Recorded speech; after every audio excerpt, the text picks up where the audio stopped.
insanity, reality, and passion. Those would be the words I would describe this episode of Oshinoko. When I finished this episode and I sat back in my chair, I looked at my screen, I instantly had to rewatch the episode. And boy oh boy, just rewatching it again really just gives you just so much joy. It was the same amount of fun I had when I sat down and I watched this episode the first time today. And it is just such a banger of an anime. Like, 3 for 3. We are 3 for 3. This is the third episode of Oshinoko, and we are legit 3 for 3 for high-quality banger episodes that I think everybody can collectively agree has just been absolutely fantastic, and kind of pushing forward the narrative of what the story is trying to convey to the characters, and getting a little bit more of Kana. And just even this final sequence of the episode, which is honestly just incredible when you see Aqua take things seriously because he got what he came for. He got the cigarette, he got the DNA, and he, now just needs to finish this little acting gig that he has. It's a very incredible episode from start to finish, to the way it started, to the way it ended, to the visuals, everything. There is just no degradation in quality whatsoever from all fronts, to the music, to the visuals, to the passion, to the storytelling. Just everything about this series, to the voice acting, has just done so good. And it's honestly something that is just blowing me away, because we are, like I said, 3 episodes deep. And around this time when you're watching an anime, oftentimes anime will start to show cracks. They will. And even the best of the best anime shows cracks here and there while you're watching it, either through like subtle still frames, to maybe just overall it doesn't feel the same, like the tone and vibe doesn't feel the same, and maybe just overall your enjoyment of the series dwindles. There could be so many different factors that you could kind of throw in. And obviously everybody's case could be a little bit different with how they feel about this episode and ongoing episodes, etc. But honestly, to me, as someone that, as I said, I have read the content. I'm up to date with, Oshinoko. And even though I'm up to date, I have just been blown away by the sheer quality of the anime. And honestly, I will keep saying what I've been saying. If you're an anime only, stay as an anime only. Like, seriously, I know the manga is great. It's legitimately great. I love the content right now. But the point I'm saying is that this anime adaptation has just been so good. I just don't see a point at the moment starting the manga if you're really enjoying the anime. If you're going to start the manga, wait until this anime is done. Like, till, Season 1 is done, because I'm willing to bet you, just judging by the overall overwhelming popularity of the show, and just, like, all the records it keeps breaking, it's got a Season 2. Like, let's not kid ourselves. It's going to get a Season 2. There's enough content for a Season 2 as well. But, anyways, getting back onto the point, if you're someone that's still on the fence and debating on reading the manga, I would wait. I legitimately would. The only thing you obviously have to watch out for is spoilers, because hell, man, like, I didn't use the thumbnail for Eyes Deaf for the first episode, but everybody on YouTube and people all over the internet was just using that left and right. It's just like, oh my goodness, like, well, hopefully people watch the series because you just got spoiled for Eyes Deaf. But, okay, I'm getting a little bit off topic, so let's get into this episode. So, I want to talk about the sheer insanity of Aqua here, which is something that legit is just, I forgot about this. Like, I'm not gonna lie, it's been a while since I kind of read the manga, like the beginning part of Oshinoko, and when I saw this, I was just reminded of it, just the sheer level of insanity of how far Aqua would go just to figure out information on who potentially killed Ai, or who his father is, etc., and just everything about this moment where he spends like 4 years just doing password after password. He clarifies and breaks down, like, he says he can do like 4 or 3 attempts or whatever, and then the phone locks for 30 seconds, he can do like 100 attempts, a day or whatever. Just everything about this, like, it just shows the level of insanity, because when he finally does get the actual, number, the correct password input, it's like 45,000 something. So you gotta imagine, if he's putting like 100 passwords a day, and there's 45,000 there, that adds up a lot. Like he said himself, it took him like 40, or not 40 years, but 4 years. I don't know why I was thinking 40, but it took him 4 years, and it's just like, holy crap, that's absolutely insane. Like, literal insanity. It's like forcing yourself up against a wall to the point to where you hope something changes. Obviously, eventually it did, but the sheer level of commitment and insanity to be able to do what Aqua did is not something a normal person would be able to do. Like, think about this, okay? There's so many people that obviously build habits and do things from day-to-day life. I know I do. Like, I get up in the morning, I get coffee or whatever, and, that's my day-to-day routine. I start my morning by, walking Costco and then getting coffee.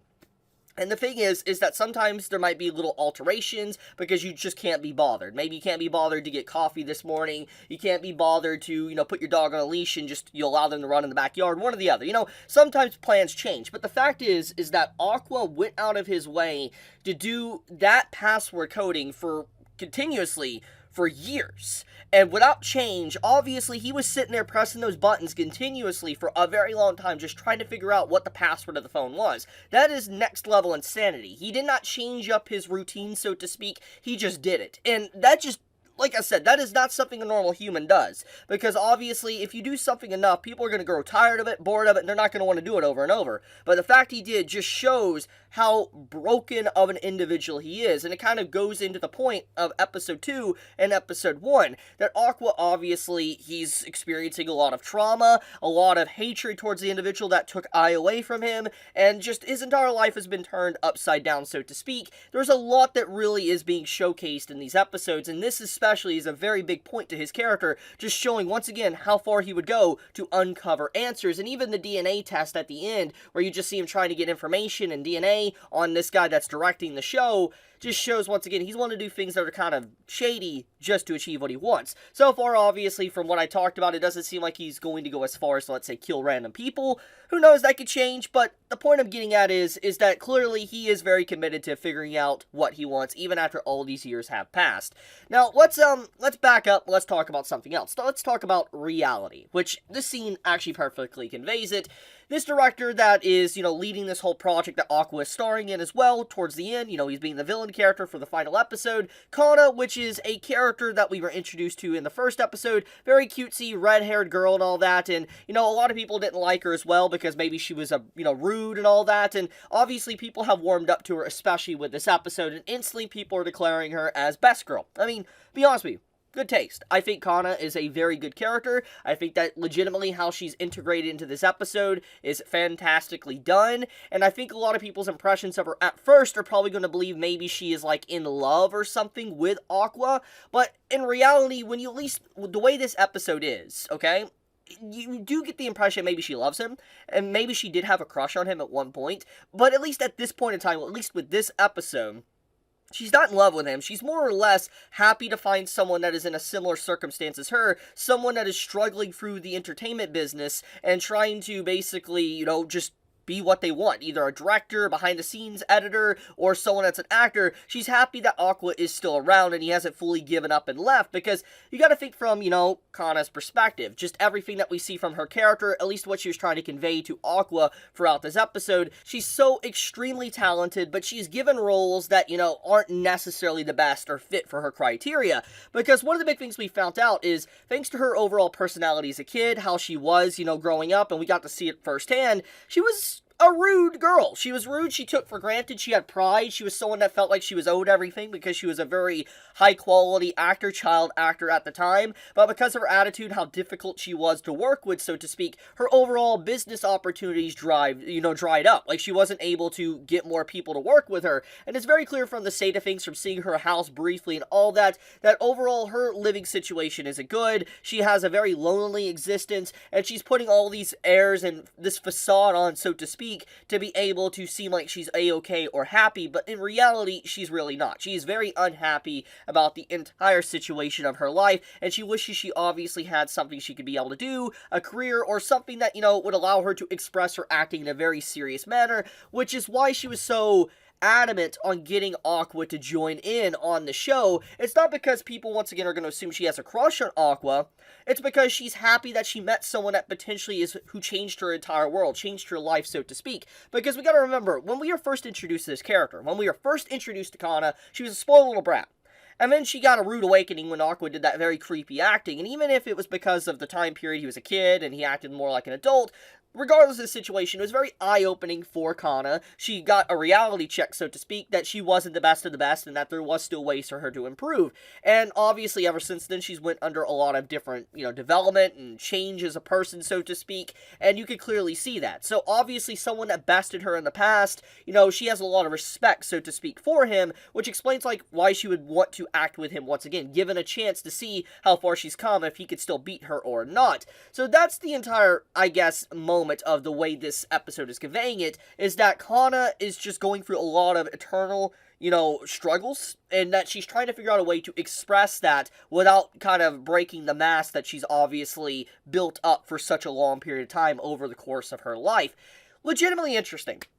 I love Kana as a character. She is legit a really good character, and once again, I know you can easily write her off as a cutesy, bubbly girl, or even just annoying, but in reality, there's so much more complex emotions going on with her character that you can easily just dive into if you really just want to spend a long period of time talking about it. Maybe I might do that in the future. If anyone would be interested in that, maybe I will just do a deep dive into Kana's character, and maybe individual characters if people request it. But anyways, getting back on to a different subject, I also want to talk about the harsh reality as well, that yes, even though Kana is obviously very talented and she is, someone that loves, her work, she's passionate, etc., it's very clear that, people are taking advantage of her. Like, the entire element of this right here with the director talking about Kana, how she's basically a freelancer now, she's someone that doesn't necessarily have a proper agency, and she's someone that, is just so cheap and all that and easy to work with. They're basically using her because she's just so easy to use, and she's cheap. And that's just, in reality, that's business. That is. Like, if something is a cheaper option, businesses are going to go the cheaper option. And obviously, Kana, overall, her, I guess, worth has degraded in terms of just how much, people need to pay her, and so because of that, she's very cheap, and so these directors are picking her up because they know she's really good, but they can use her for any way, and she can't really say anything about it because she needs job opportunities. So they're just using this entire, carrot and stick method against her throughout her entire life, which just goes to show, once again, the cruelties of the entertainment industry, because it's not all sunshine and rainbows, and, once again, when you look at how Kana acts and all that, you would assume that maybe she's having a good life. She says she has money or whatever, but in reality, there's just so much more going on there that is being hidden behind the scenes, and the show's obviously tackling the darkness of that. And once again, this is one of the big aspects of why I love Oshinoko, because it isn't afraid of talking about these very dark subjects that not a lot of people really want to think about. And that's why I'm very happy. If there was any show to get popular, it is Oshinoko, because it needs to unveil these dark spots within the industry, especially like idols, because I feel like a lot of people were completely unaware of just how idols are treated in Japan. Like, literally, your life doesn't matter to people that are your fans, basically. They care more about you singing and all that, and if you get a boyfriend, girlfriend, they exile you, so to speak. So, I'm happy that this show has gotten popular to kind of expose some of those dark spots and elements in the industry. I am happy about that so much. But one of the big things, though, I really love, and I think goes really hard with this episode, is especially the final sequence where, Aqua, he is playing the stalker character, and obviously this entire scene is kind of like him getting in the role of the person that killed Ai. And it's a very dark moment, honestly. And I think this also shows another element of Aqua, that he isn't afraid of playing these roles that are of dark, spots, like villainous characters, but at the same time, how far can he get into the role? Because obviously, he's playing a role that's a stalker. Will he be able to do the exact same thing? Like, do something really messed up and dark? Or will he stop himself because of whatever happened in his past? There's a lot of ways to consider this, but could he use that trauma, so to speak, to elevate his acting career?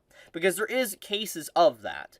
So we'll have to see. But I will leave it at that for now. Thank you so much for watching. If you all enjoyed the video, please leave me a like. It does help me out a lot, and I would greatly appreciate it. With that, be safe, stay healthy, Chibi out.